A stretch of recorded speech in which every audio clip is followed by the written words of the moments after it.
Good evening and welcome to this special mental health edition of Doctors on Call. I'm Dina Clabaugh, a psychotherapist and founder of Insight Counseling of Duluth and Virginia, and I will be your host for the program tonight on holiday stress. This is the second of 4 special mental health episodes that will be airing throughout this season of Doctors on Call. Our program is here to answer your questions about mental health issues that may affect you, your family, or friends.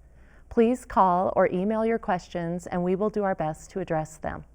The telephone numbers and email addresses can be found at the bottom of your screen. Our expert guests this evening are Dr. Corry Duffy, a licensed psychologist and proprietor of Rooted Psychology in Duluth, and Mary Morehouse is a licensed clinical social worker with Insight Counseling in Duluth. Our phone and email questions are being received this evening by members of the WDSE Board of Directors, who will bring them here to me in the studio. Now, let's begin with a discussion of holiday stress. Welcome. Thank you. Thanks for having us. Yes, I'm glad you made it here. It's a winter wonderland. It is. Mm-hmm. We will have white for Christmas. Glad there's no thunder snow tonight. Yeah, that was fascinating. So thank you for being here. I would love both of you to take a moment, Mary, if you want to start, Sure. and just share a little bit about your practice, who you work with, and Yep. So I'm at Insight Counseling. I work with mainly adolescents and young adults, and primarily anxiety. That's my specialty. And so I love what I do. I love my clients, and I'm fortunate to be able to be in this field and do what I do every day. thank you. Thank you. How about you, Corry? Yeah, so I started a private practice in January. Before that, I was working at Arrowhead Psychological Clinic. And I work primarily with adults. I also work with couples. So, and kind of a lot of the stuff that we work with is just around anxiety, depression, some trauma stuff, a lot of relationship issues. And so, yeah, I do love what I do. Yeah, thank you. Well, I thought I'd start tonight by sharing an experience that I had last night, and it feels relevant to our topic tonight on holiday stress, and I'll even call it holiday emotions. There you go. It's like a symphony, right, of emotions that contribute to the stress. And I had an evening where I was finally putting up my Christmas decorations. I haven't been able to find Christmas lights. I did tonight at Ace Hardware. Thank you, local Ace Hardware. But before I kind of gave up waiting, I was kind of and started. So opened up my bin of holiday decor, and right on top is would be my stockings and my Sola stocking. And my kitty Sola, 19 years old, died in March this year. So we had a special bond. It's been I miss her. And I didn't think of that when I opened up these decorations, and it hit me, the wave of grief, like comes, in my chest, took my breath away, and I had to pause and decide what to do. And I know turning toward my grief, which is really important to do, would be important. And I also feared that if I cried all night, I would have puffy eyes and not be able to read the teleprompter. So took care of myself, took a bath, put it away for now, and I will. I also then spent a moment thinking about all the people in our world who are sharing that experience. Absolutely. Death has always been amongst us, grieving and losing around the holidays, and with COVID, and you don't have to go very far today. I think I heard 800,000 people have died of COVID, to be far from the grief. So I thought we could start by just talking a little bit about grief and loss, and how you see that around the holiday season, and some ways that we can help folks in their coping and healing around that. Corry, do you want Absolutely. I think that this is, it just comes to be even more present in the holiday season because of a lot of the things that you described. There are just so many rituals involved in the holidays, and we, associate those rituals with these loved ones that we've spent time with. And so when that comes around, it's just like these milestone moments that just kind of highlight that loss all over again. And so you're absolutely right. I mean, just to be able to take that moment and be kind of kind to yourself and say, well, what do I really need in this moment? Is this something where, you know, am I ready to face this, or do I need to just take a step back?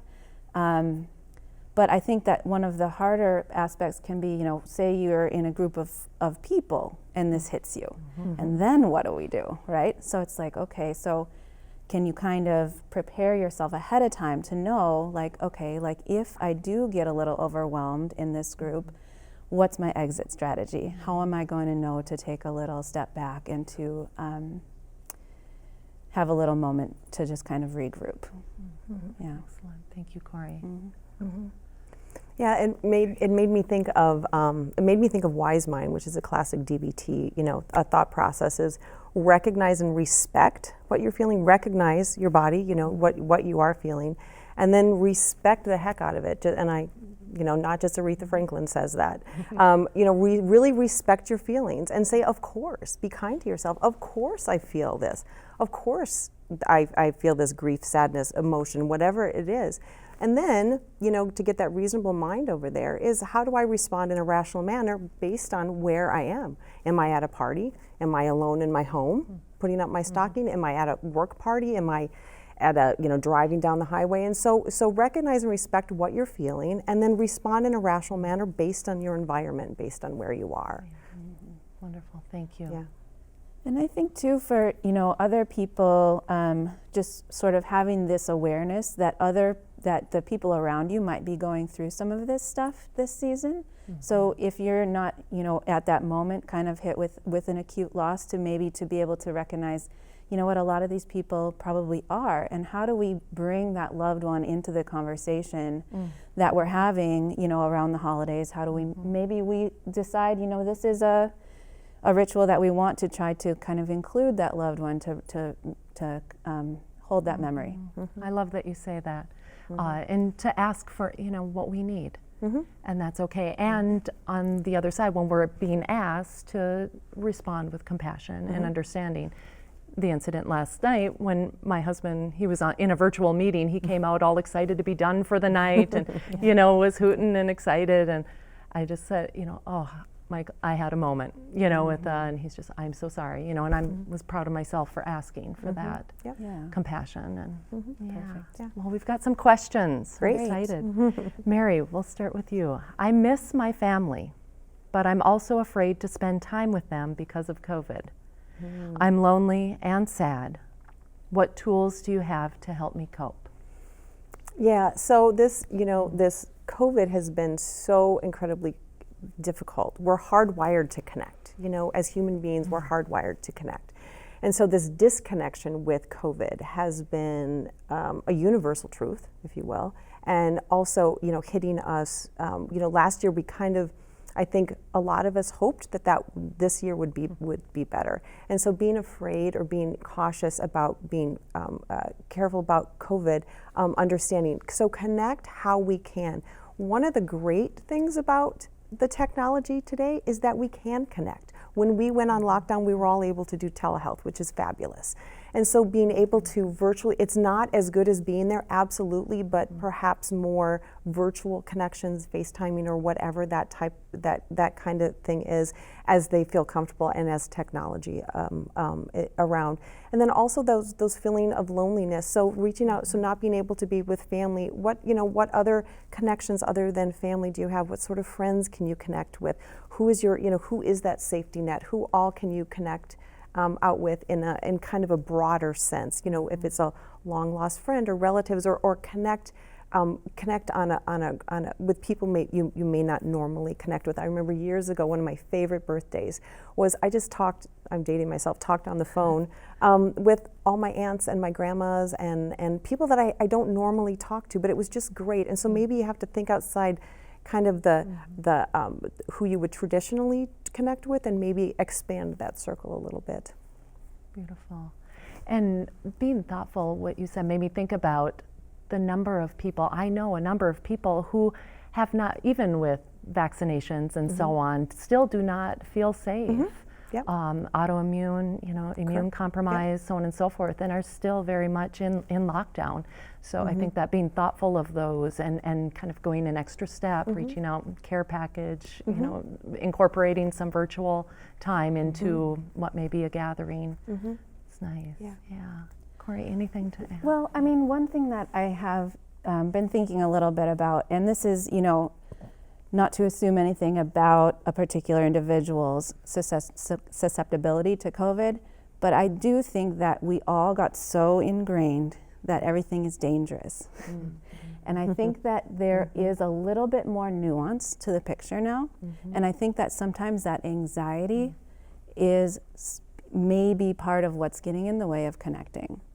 And so to be able to maybe reach out to your doctor or a trusted medical source to kind of check out, here are the things that I'm afraid of. Can you help me navigate? Where's my, as an individual, where is my appropriate safety measures? Absolutely. Wonderful. Thank you. We have a question from Robert. I often seem to have a tough time getting through this getting old. I'm 75 and get down more often. Give me a tip. Also, I get so teary-eyed so easily. Corey, do you want to start with that one? Sure. Yeah, I mean, it's a tough process, right? Everything changes, there's more loss, there's, maybe sometimes more loneliness. Our bodies betray us, we can't do all of the things that we maybe used to be able to do. And so I think part of it is really just to be able to honor and respect the fact that he is having these emotions and that he's recognizing those emotions, But what to do about that, I think, is being creative, right? About what are the things that you still can do, what are ways that you still can connect with other people, maybe trying, new things, new hobbies, things that you never thought that you would enjoy. But with with that heightened emotionality, I think that part of that is, I don't know, this maybe gets a little too deep, but part of that is just our way of connecting with the world. And the longer you've been in the world, the more connected you feel with it. And so it's going to bring up a little bit more emotion.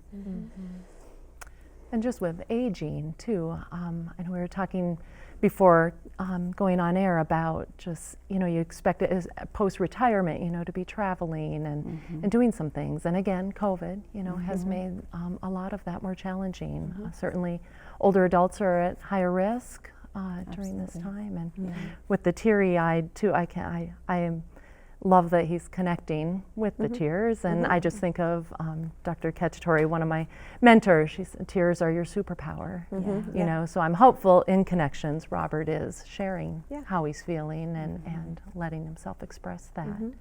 Mary, anything that you would want to add? No, I think that just, being able to, being able to look back at the 75 years with a kind lens, and knowing that whatever you did was you did your best with the information you had at the time, and to have a little bit of self-kindness. I think of Dr. Kristen Neff's self-compassion, which is a common humanity, self-kindness, and mindfulness. And so that is just some self-kindness. We all do the best we can with the information that we have, and so to common humanity, to understand that you're a human at 75, and things are getting tough, and that's okay, and to be just a little bit more kind to ourselves, and maybe a little bit of mindfulness to enjoy the moment, to really look in the beauty. I don't know if there's beauty in thunder snow, and rain in December, but today the snow was pretty, and to kind of appreciate the moments that we do have. Thank you. Well, it looks like I was hoping we'd have a question about family dynamics as everybody gets together when we can, right? I believe there will be plenty of groups getting together. So, Corey, Holidays are stressful as family comes together and we don't see each other throughout the year. It's like there are expectations from each other. With COVID, we expect people to show up vaccinated. When we find out they aren't, there's an immediate disconnect, a breakdown in our communication, and it's stressful. How do we handle it? Oh, there's a lot of tough dynamics this year with the vaccinations. I think that, ideally, right, we want to be able to go into these already kind of heightened stressful situations with as much information as we can. So to be able to know ahead of time the vaccination status of the people that you're going to be gathering with, I think would be, appropriate question to ask ahead of time. So that you can kind of make your decisions on, what do you feel comfortable with. Now, if you're there and you get kind of surprised with this information, or an unexpected guest arrives and you kind of realize, oh gosh, this isn't what I thought I signed up for, maybe think about that ahead of time too, and say, well, what would, am I willing to sort of, what's the cost benefit here? And, is it something where I can stay for a few minutes and then make an exit, or how to handle that? I don't know. I feel like everybody's going to have a different comfort level with all of that. Okay, thank you. And for anybody who has maybe joined us later, we're having a conversation about holiday stress. Mary, anything that you would want to add to that? Yeah, I think that along those lines, just understanding that we all have our different, people have different ideas about vaccinations and vaccination statuses, and we're all different. We're all, we can all make our own choices, but there are consequences to choices that we make, whether it's triple vaccinated or not vaccinated, and it's all, there's no judgment there, but they're just consequences to actions or inactions. And so to elevate it, to not make it personal, and so just to kind of make it, well, these are your choices, and then these are consequences, and pull away the judgment from it, and respect, just to kind of have a level of respect of other people's opinions. Another question, were you going to say something? Well, it might be, it's sort of related, so it might be sort of along the lines of the next question. Go ahead. Sticking with of the political realm. Do you have any tips for handling the stresses of differences in political opinions among family members that can weigh down what would be a joyous holiday? And I will say, I read this recently, that the American Psychological Association had surveyed folks last November 2020, and 40% of people were experiencing disconnection with family around politics. So.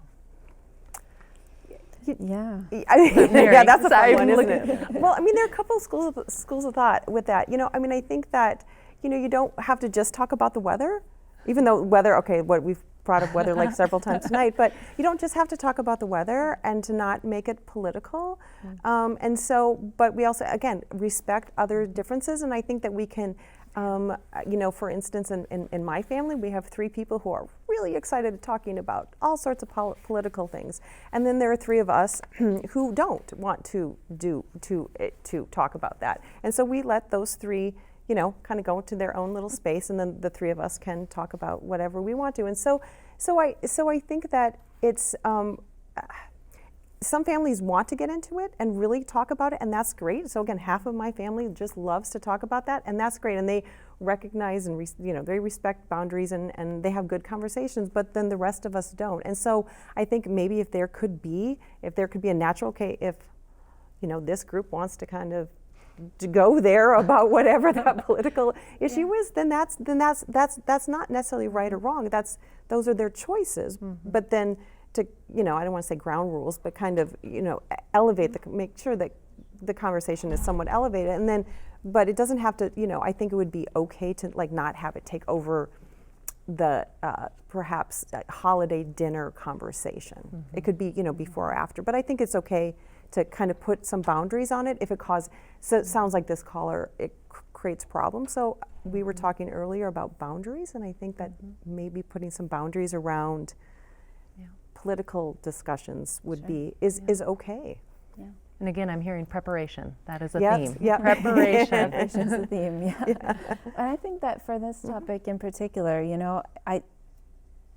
if we get together, with the families once a year, maybe you don't see each other all that much, especially in those scenarios. I think people should just try to avoid, highlighting the differences that they have, right? It's like we don't have too many opportunities to get together.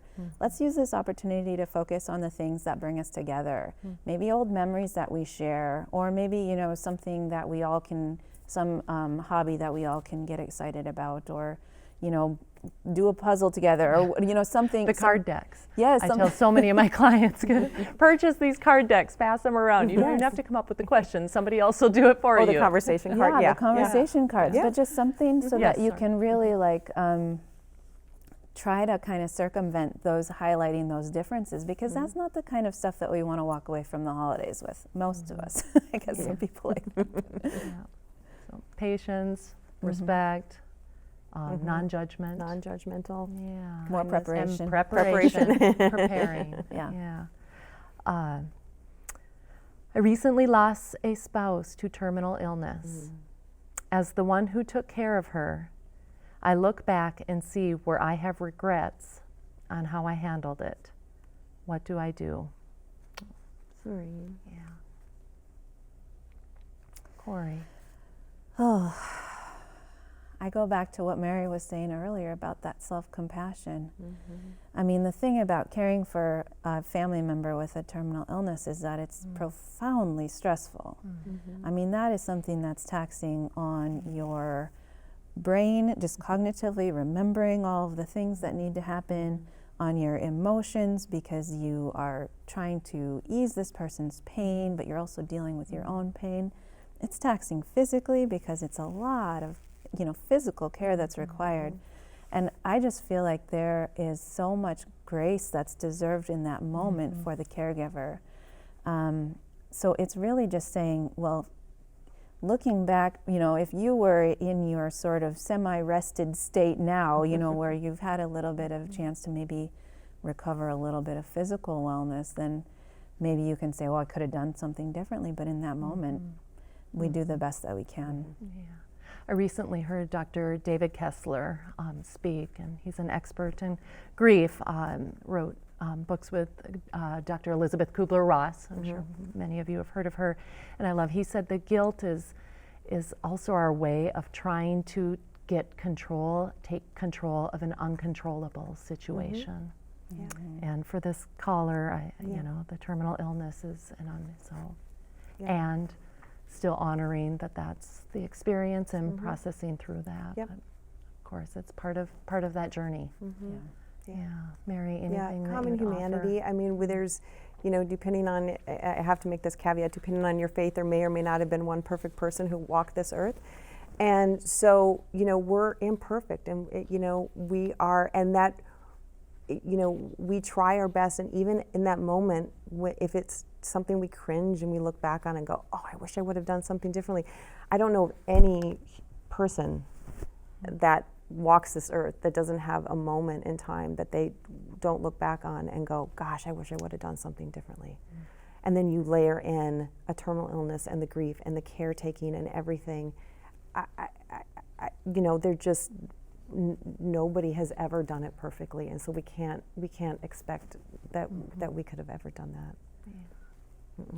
And in my experience working with people who are grieving, I have learned that it is the guilt in particular that can take what is more typical grieving, bereavement, if you will, and turn it into depression.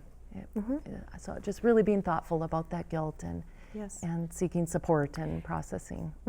Absolutely. If there's a support, group, for that, so you can, so this person could hear that he or she is not alone in those thoughts, whether it's virtual. I know that there are just a lot of groups, so we are saying that, but I think if there are other people who've cared, so any sort of, support type group would probably be really good for that situation. Absolutely, yeah. Great idea. So many questions coming in. I want to share them all. There was one about exercise, and I do think it's important to talk about what we call self-care. And recently I heard this quote, self-care is not self-indulgence, it is self-discipline. And I love that.